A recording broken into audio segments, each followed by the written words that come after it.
Lyra's spaceship entered the galactic hub with a soft hum. She had traveled a long way from her home planet, which was far beyond the known star systems. Her species, the Selkians, were known for their grace, intelligence, and the ability to communicate without speaking. They used their body language, gestures, and facial expressions to express their thoughts. But this communication was not understood by most species in the galaxy, especially those who used verbal language.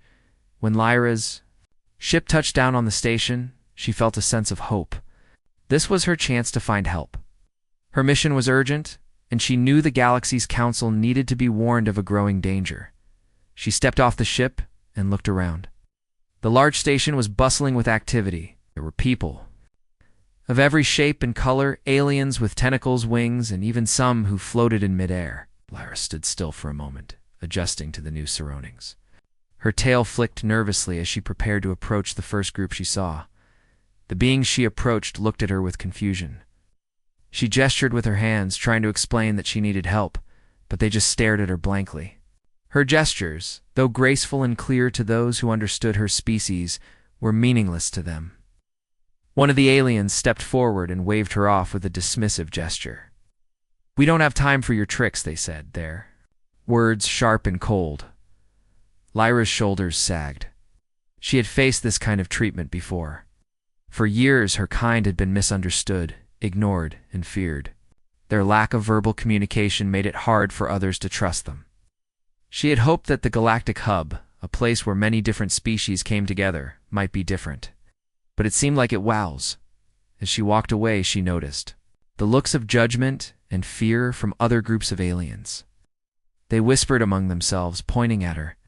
Some of them even stepped back as she passed. She could feel their eyes on her, the sense of rejection sinking deeper with every step she took. It was always the same. She wasn't like them. And because she couldn't speak their language, they didn't want to try to understand her. Lyra found a quiet corner on the station. The bustling sounds of the other aliens seemed distant now. She closed her eyes and let out a long, silent breath. She had been traveling for so long, and this was supposed to be her place of refuge, but it felt more like another dead end. Could only hope that someone, anyone, might be willing to help.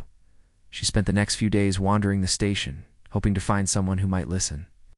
She attempted to communicate with several species, but every time she was met with the same cold shoulder. A few tried to help, but they quickly gave up, frustrated by the lack of verbal communication.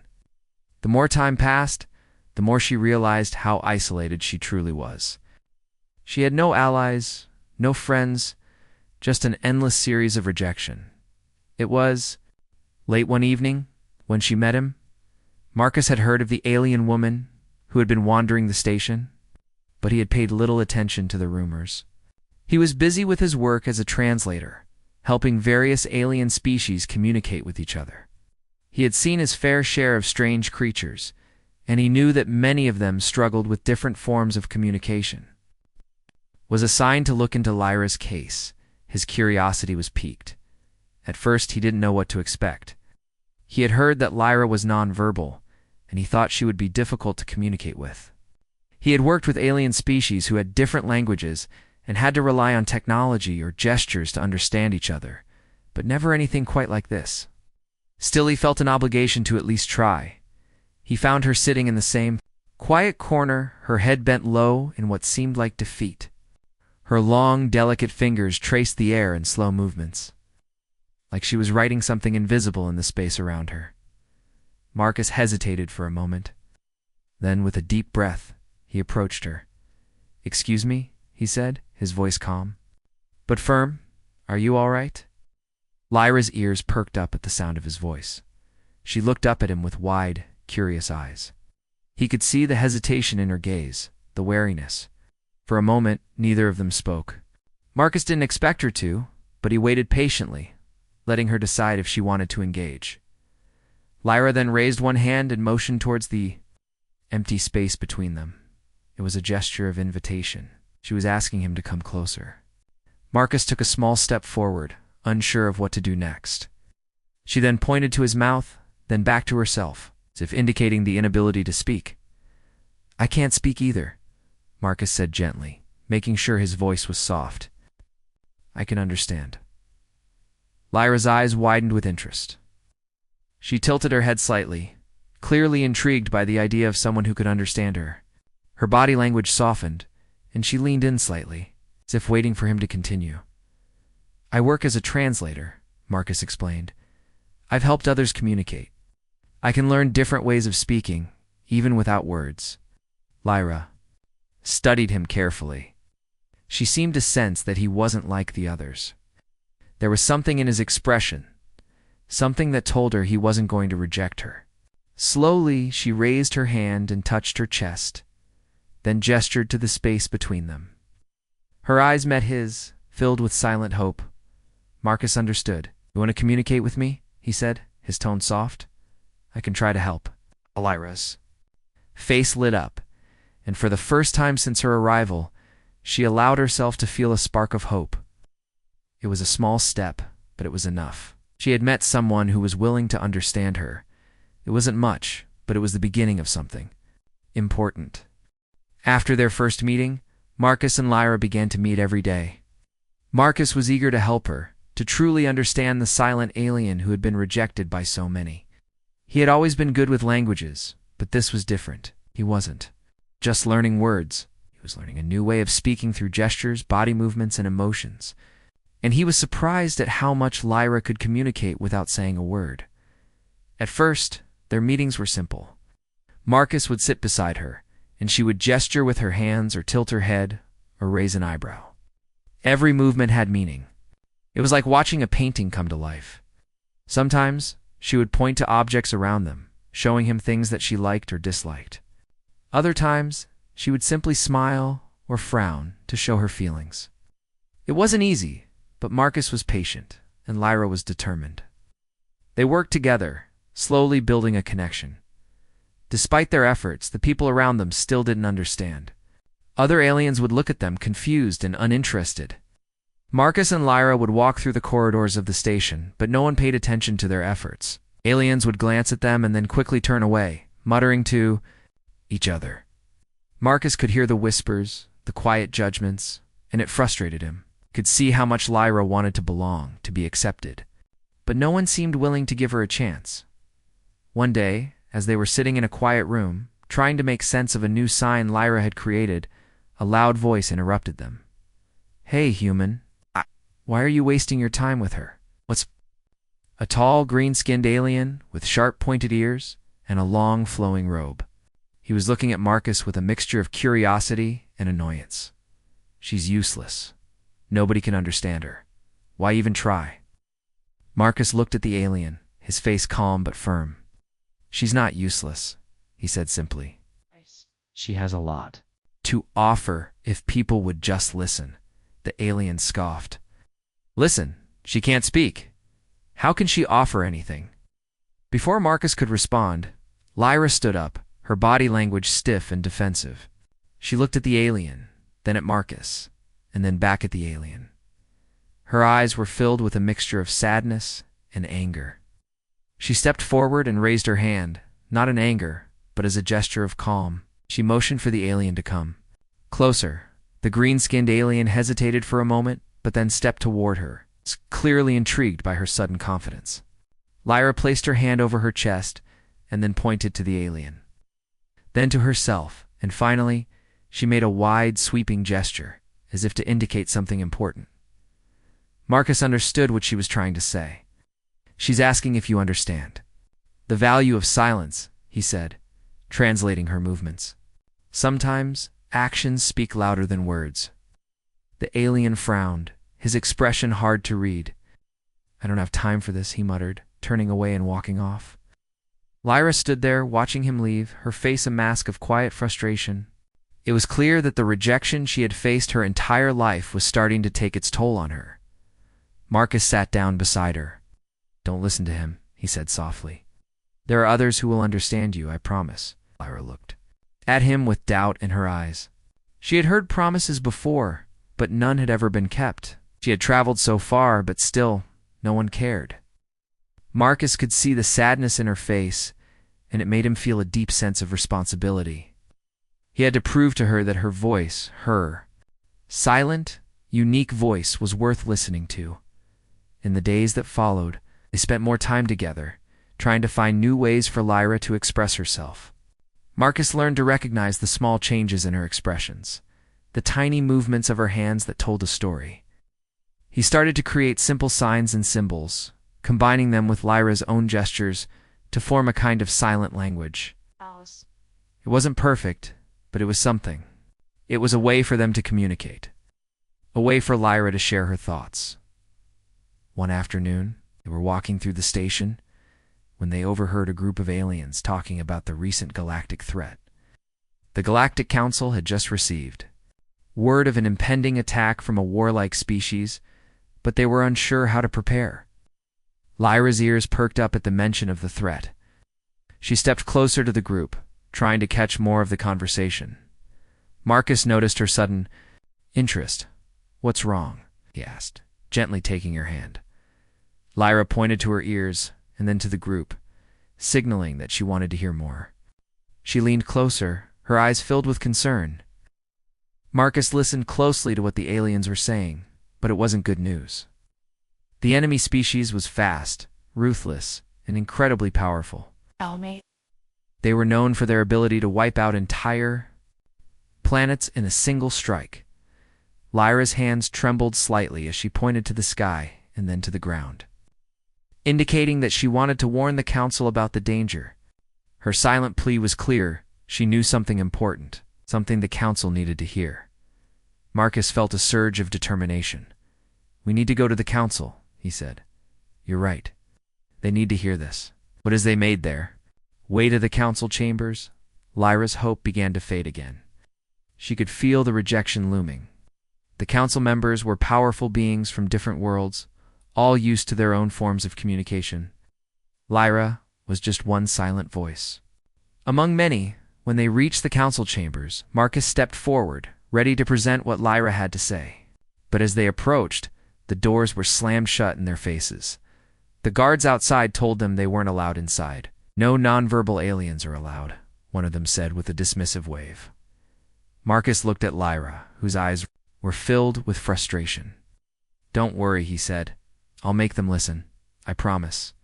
But inside, he wondered if he could truly keep that promise. The days following their failed attempt to meet the Galactic Council were difficult for both Marcus and Lyra. The frustration of being ignored weighed heavily on them, yet even in the face of rejection, Lyra's determination didn't falter. She had a purpose, something important she needed to share with the galaxy. And now, with Marcus by her side, she had hope again. He had been the only one to truly understand her, and she knew that if anyone could help, it was him. They continued to meet daily, working together on their silent language. Marcus was amazed at how quickly he was learning. The more he observed Lyra, the more he realized how deeply connected she was to her own people. The movements of her hands, the way her tail swayed when she was happy or anxious, the way her eyes sparkled with unspoken words, it was all part of a beautiful language that only a few would ever understand. It was early one morning when something unexpected happened. Marcus was sitting with Lyra in the central plaza of the station. They were practicing the latest set of signs Marcus had learned. She had made a gesture that seemed simpler, sweeping motion with her hand as if drawing an invisible line in the air. But there was something different about this movement. It wasn't just a sign. It was an invitation. Lyra watched him carefully as she repeated the motion, this time slower and more deliberate. Marcus hesitated for a moment, unsure of what she meant. But then it hit him. She was inviting him to truly understand her. It's not just her gestures, but everything about her. Everything she had been through, everything she wanted to say. He reached out and placed his hand gently over hers. Lyra's eyes met his, and in that moment there was no need for words. For the first time since their meeting, Marcus felt a true connection with her. It wasn't based on words or translations. It was a connection of trust. Lyra trusted him, and he trusted her. They were no longer two separate beings trying to figure each other out. They were partners in every sense of the word. A few hours later, as they walked through the station, they stumbled upon a small group of travelers. These beings were different from the usual crowd. They were not part of the Galactic Council or the familiar species who had ignored Lyra. They were strangers from a distant corner of the galaxy, and they appeared to be fascinated by Lyra. One of them, a tall creature with shimmering scales, stepped forward. Unlike others, it didn't turn away in confusion or fear. Instead, it smiled at Lyra and made a slow gesture similar to the one she had made earlier. It was a universal sign of peace, and Lyra, recognizing it, returned the gesture. Marcus watched the exchange closely. He had never seen anyone interact with Lyra in such a way. The alien spoke to her, but it wasn't in a language he could understand. However, the expression on its face was kind and warm. Lyra's face lit up with recognition. She pointed to her chest and then to the alien's chest, indicating the connection they shared. It wasn't just a greeting, it was an understanding, a bond built on something deeper than words. After a few moments, the alien turned to Marcus and gestured toward Lyra. "She is a healer," the alien said, using the universal translator that many stations used. "Not all species understand, but I do. I can help her." Marcus was taken aback. "Help her?" he asked. "How?" The alien smiled again. "She can communicate through emotions, can teach others to feel them too." Lyra seemed to understand the conversation more than Marcus did, and she nodded eagerly. Her tail swayed with excitement. Her hands made a series of fluid gestures that Marcus had come to recognize as gratitude. Marcus turned to the alien. "Can you really help? Can you teach us how to do this? How to communicate on a deeper level?" The alien nodded slowly. "It is not about words. It is about connection, understanding. Many races in the galaxy struggle with this. They rely too much on speech and too little on what lies beneath." Marcus was fascinated. This was what Lyra had been trying to convey all along. There was more to communication than just words. She had a gift, and if others could understand that gift, they could form true connections, not just with her, but with all beings, regardless of species. The alien extended a hand toward Lyra. She hesitated for only a second, then placed her hand in the alien's. The two beings shared a moment of stillness, and Marcus could see something incredible happening. There was an exchange between them, something beyond words, something emotional, something real. He had never seen anything like it before. Lyra's face softened. She had always been an outsider, rejected by so many, but in this moment, she was not alone. She was understood. The weight of her journey, the struggles she had faced, seemed to lift from her shoulders. For the first time, she felt like she truly belonged. Marcus stood quietly, watching the exchange unfold. His heart swelled with pride for her. Been through so much, and yet she was not broken. She had endured the silence, the rejection, and the misunderstanding, but she had never given up. And now, she was on the verge of showing the galaxy something that could change everything. As the alien finished its exchange with Lyra, it turned to Marcus. "You're important. Human," it said. "She cannot do this alone. You understand her. You are the key to her success." Marcus nodded, feeling a deep responsibility settle over him. He had known from the beginning that this wasn't just about helping Lyra, it was about helping everyone. If Lyra's gift could be understood, if the galaxy could learn to communicate without words, perhaps they could all find a way to coexist in peace. The alien smiled once more and then turned away, leaving Marcus and Lyra standing together. The air between them felt different now, charged with something powerful. They had a mission, a purpose, and they were no longer alone. Together, they would show the galaxy that true communication went far beyond words. Marcus and Lyra stood at the edge of the station, looking out at the stars. The conversation with the alien who understood Lyra's silent language had sparked something in Marcus. He could feel that something was happening. The more time he spent with her, the more he realized that Lyra was not just any alien. She had a special gift, something that could change everything for the galaxy.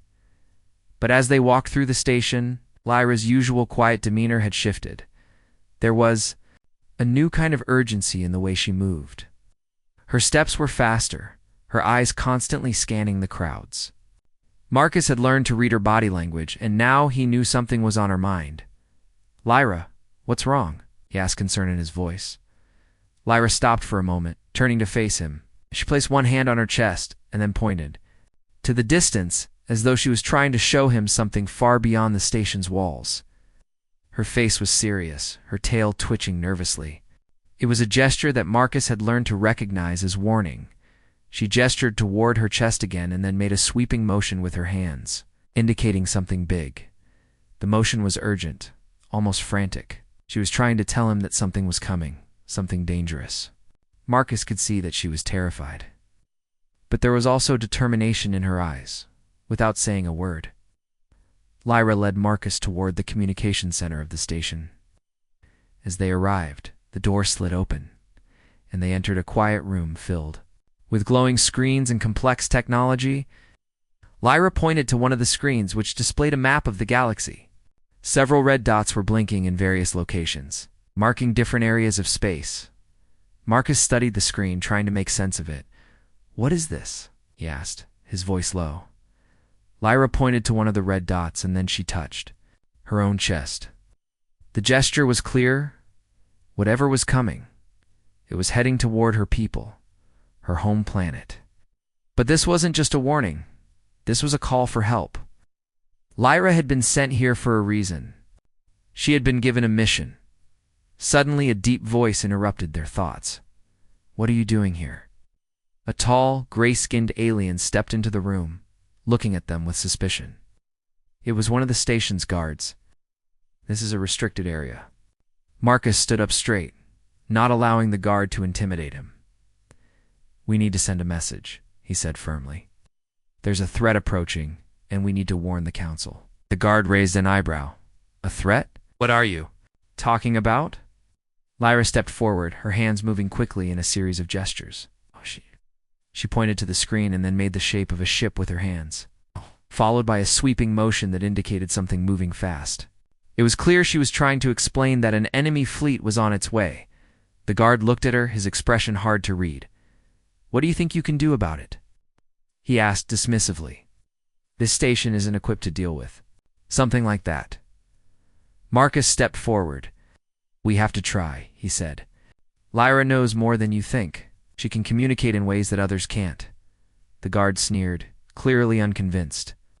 "I don't have time for this," he said, turning to leave. But Lyra wasn't done. She stepped in front of him, blocking his path. Her eyes were locked on his, her body language fierce. She raised both hands and made a sharp gesture, pointing toward the communication center's main console. She was demanding that the guard listen. The guard hesitated for a moment, but then he seemed to realize that Lyra was not going to back down. He sighed and stepped aside. "Fine," he muttered. "But don't say I didn't warn you." Lyra moved quickly to the console, her hands working with precision. She touched several buttons and the screen flickered. A map of the galaxy appeared, showing a path of red blinking dots moving swiftly toward one specific location. Lyra pointed to one of the dots and then to herself. She was showing them the path of the enemy fleet. She had been tracking their movements all along. Marcus's eyes widened as he realized the magnitude of what Lyra was trying to tell him. This wasn't just a random threat. It was a coordinated attack. Whoever was behind it had been planning this for a long time. Lyra pointed to the screen, then to her chest. She made a motion with her hands, drawing a circle around her body, as if indicating a connection. She wasn't just showing them where the enemy was. She was telling them that her people, the Selkians, were at the center of this threat. Marcus's heart sank. "They're coming for your planet," he said softly. Lyra nodded. Her tail flicked nervously, and she made a gesture that seemed to express fear, but also strength. She wasn't just a victim in this. She was part of the solution. Lyra had something the galaxy needed to survive, and she was willing to fight for it. Marcus looked at her with renewed determination. "We need to warn the council, but we also need to prepare. We can't wait for them to act." Lyra nodded again, her eyes serious. She wasn't just waiting for help, she was ready to take action. And with Marcus by her side, she knew they had a chance to make a difference. But there was still much to do. The threat was real, and it was coming fast. Lyra had to find a way to unite the galaxy against this new enemy. She wasn't alone anymore. Marcus was with her. Together, they would fight for her people, for the galaxy, and for the future. As they prepared to send a message to the Galactic Council, Marcus couldn't help but feel a sense of awe. Lyra had been rejected for so long, but now, she was the one with the knowledge that could save them all. She had a voice silent but powerful, and the galaxy was finally starting to listen. Lyra stood beside Marcus in the hallways of the Galactic Council's headquarters. She was nervous, but her determination outweighed her fear. This was the moment they had been working toward for weeks. The time had come to warn the Council about the impending danger. The threat that Lyra had been tracking was real, and the galaxy needed to act fast. But she couldn't shake the feeling of being out of place. Every step she took felt like it was in the shadow of doubt. Marcus noticed her hesitation and placed a reassuring hand on her shoulder. "You've done the hard part, Lyra. Now, we just need them to listen." Lyra nodded slowly, though she wasn't sure if the Council would actually listen to them. It was one thing to share the information, but another thing entirely for them to believe her. The galaxy had rejected her for so long. She knew that if the Council dismissed her again, there might be no second chance. As they entered the Council chamber, Lyra was immediately struck by the size and grandeur of the room. The walls were made of smooth, polished metal that reflected the light from the glowing orbs hanging from the ceiling. Around the large circular table sat representatives from various alien species. There were beings with multiple limbs, others who appeared to be made entirely of energy, and even a few with transparent skin that shimmered in the light. The Council members didn't look at them with kindness. Some of them glanced over, but most of them continued with their own conversations, ignoring Lyra and Marcus as though they were just another insignificant interruption. Lyra felt the familiar sting of rejection rise in her chest. She had hoped that perhaps things might be different this time. But the cold indifference was exactly what she had expected. Marcus led her to the center of the room, where the main screen was displayed. He cleared his throat, gaining the attention of the Council members. "We have important information," he began, his voice steady. "Lyra has been tracking an enemy fleet that poses a serious threat to the galaxy. We need your help." Room fell silent. The Council members stopped their conversations and turned to look at them. There was a mixture of curiosity and skepticism in their eyes. The leader of the Council, an imposing alien with 4 eyes and a long, flowing robe, spoke up. "And why should we believe you?" the leader asked. "You're asking us to act on the words of a nonverbal alien? What makes you think your message is important enough to be taken seriously?" Lyra's heart sank. She had known this was coming. They were going to question her, doubt her, dismiss her. But she couldn't let that stop her now. She took a deep breath and looked at Marcus for support. He gave her a nod, urging her to continue. She raised her hand and made a series of quick gestures, signaling to Marcus that she was ready. He stepped forward and began to translate for her. "She has tracked the fleet," Marcus said, using advanced technology that only her species possesses. "The enemy is on a path to destroy her home planet. It's not just her people at risk, it's the entire galaxy." Lyra pointed to the screen, and Marcus tapped a few buttons, pulling up the map of the galaxy. Red dots blinked on the screen, marking the locations of the enemy ships. The dots were moving fast, heading straight for the planet where Lyra's people lived. The Council members leaned in, intrigued but still skeptical. "We need to act fast," Marcus continued. "Lyra has warned us, but if we don't prepare, we'll all be caught off guard." A Council member who looked like a tall silver tree with flowing branches spoke next. "This is a serious claim," she said slowly, her voice soft but firm. "But how do we know this isn't a mistake? How do we know that this alien," she motioned to Lyra, "isn't misinterpreting the signals?" Lyra's tail twitched. Nervously, but she stood her ground. She pointed to herself and then to the screen, making the universal gesture for truth. Her eyes locked on the Council members, conveying the urgency and sincerity in her heart. Marcus added, "She's not misinterpreting anything. We've checked the data. It's accurate. These ships are heading straight for her people, and they have the power to destroy entire planets.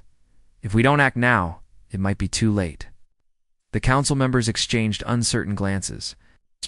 One of them, a short, stocky alien with a deep voice, stood up and spoke.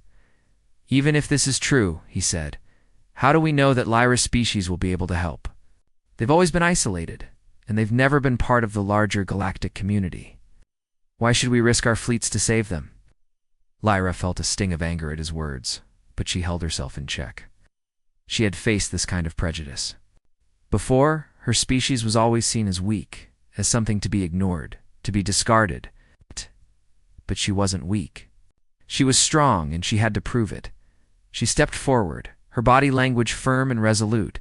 She made a series of quick gestures, pointing to herself, then to the screen, and then to the council members. Her expression was clear. She had something important to offer, and she was not asking for charity, Marcus translated. Lyra is telling you that her people have advanced technology. They have the means to fight back, but they need your help. Together, we can stop this threat. The council was silent for a long moment. Finally, the leader spoke again. "We will consider your request," he said, his tone cold. "But this is not a decision to be made lightly. You are asking us to put our resources at risk based on the word of an alien who cannot speak. We will deliberate, and you will be informed of our decision." Lyra's heart sank. She had hoped for more. She had hoped for them to act, to believe her. But instead, they were still hesitating. It felt like the same old story. No one believed. In her, no one believed in her people. Marcus placed a hand on her shoulder. "Don't worry," he said softly. "We'll make them see. They have to." Lyra looked up at him, her eyes filled with silent gratitude. She had come this far, and she wasn't about to give up now. She would make them see. She had to. The days following the council's rejection were tough for both Marcus and Lyra. They had worked so hard, put so much effort into making the galaxy understand the threat, and yet they had been dismissed without a second thought. The council had promised to consider the situation, but Lyra couldn't shake the feeling that they weren't going to act in time. Marcus could feel her frustration, her silent anger. He understood it all too well. She had been rejected her whole life, and now, even when she had something crucial to offer, the galaxy was still turning its back on her. But Marcus refused to give up. He knew that if they didn't act soon, the enemy fleet would destroy everything they had worked for. He couldn't let that happen.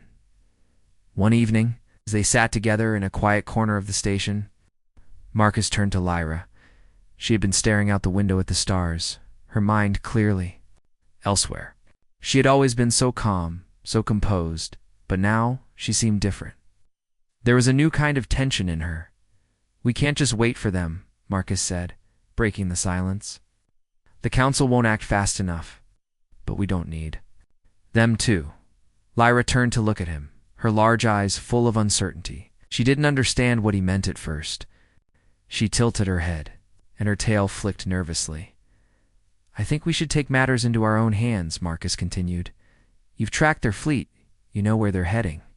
We don't need the council to stop them. We can do it ourselves." Lyra's ears perked up at his words. She stepped closer to him, her body language questioning but also hopeful. She didn't speak, but the way she looked at him told Marcus that she was willing to listen, willing to follow his lead. "You've already shown the council the danger," Marcus said, his voice steady and confident. "But you're more than just a warning. You have the skills, the knowledge to fight back. If we can find allies, we can stop the enemy before they reach your home." Lyra's face softened, and she made a series of gestures with her hands. She pointed to the stars, then to the planet, where her people lived. She then mimicked the motion of a ship traveling, her fingers tracing a path through the air. "You want to stop them?" Marcus said, interpreting her movements. "But we need a plan." Lyra nodded, and she began making more gestures, more precise this time. Marcus watched carefully, trying to understand. She was showing him something new, an image of a powerful ship, a ship that looked unlike anything Marcus had ever seen. Her gestures were fast, and her eyes were bright with excitement. "You've got a ship?" Marcus asked, his voice rising. "With hope? You're telling me you have a ship that can fight?" Lyra nodded again, her face filled with determination. She pointed to herself and then to the stars, showing that this ship was connected to her and her people. It wasn't just a ship, it was something important, something that could help them win. Marcus took a deep breath. Then we'll get it. We'll gather whatever we can and take that ship. We won't wait any longer. Lyra's eyes gleamed with hope. She had found someone who believed in her, who understood that she wasn't just a victim. She had a purpose. And now they would fight together to make that purpose a reality. The next day, Marcus and Lyra set out to find a crew. They knew that they couldn't do this alone. Allies. They needed allies, people who were willing to fight for something greater than themselves. They went to the parts of the station where the more independent groups gathered. There were mercenaries, traders, and people from all corners of the galaxy. Some of them had been to war, some of them had lost everything. But they were all survivors. At first, the groups they approached were hesitant. They had heard rumors about Laratha, alien with no voice. But when they saw her standing tall and confident, her eyes full of determination, they knew this was no ordinary alien. She had something to offer, something worth fighting for. Why should we help you? One of the mercenaries asked. He was a tall, muscular alien with dark scales and a rough voice. Hey. What's in it for us? Lyra stepped forward, her body. Language calm, but firm. She raised her hand and pointed to the sky, then to the planet she was trying to protect. She mimicked the movement of ships in battle and then made a symbol of unity with her hands, showing that if they fought together, they could win. Marcus translated for her. She's asking for your help, not just for her people, but for everyone. This isn't just about one planet, it's about saving the galaxy. The mercenary looked at Lyra, then at Marcus. After a long pause, he nodded. All right, he said, his voice gruff but respectful. We'll help, but we want a fair share. Lyra smiled, grateful for the first real sign of support she had received in so long. As the group of mercenaries agreed to join them, Marcus felt a surge of hope. This was only the beginning. They would gather more people, more ships, and they would be ready when the enemy arrived. They spent the next few days organizing, preparing for the battle ahead. Lyra showed them the powerful ship her people had left behind, a vessel that could take on the enemy fleet. She had been trained to pilot it, and now, with Marcus by her side, they would lead the charge. As the day of the battle drew closer, Lyra felt a sense of peace she had never known before. She was no longer alone. She'd found allies, people who believed in her and were willing to fight for her cause. Together, they would face the threat and show the galaxy what it meant to stand united. The battle was coming, and Lyra was ready. This was her moment, not just to defend her people, but to show the galaxy that she was more than just an alien who couldn't speak. She was a leader, she was a fighter, and she was about to change everything.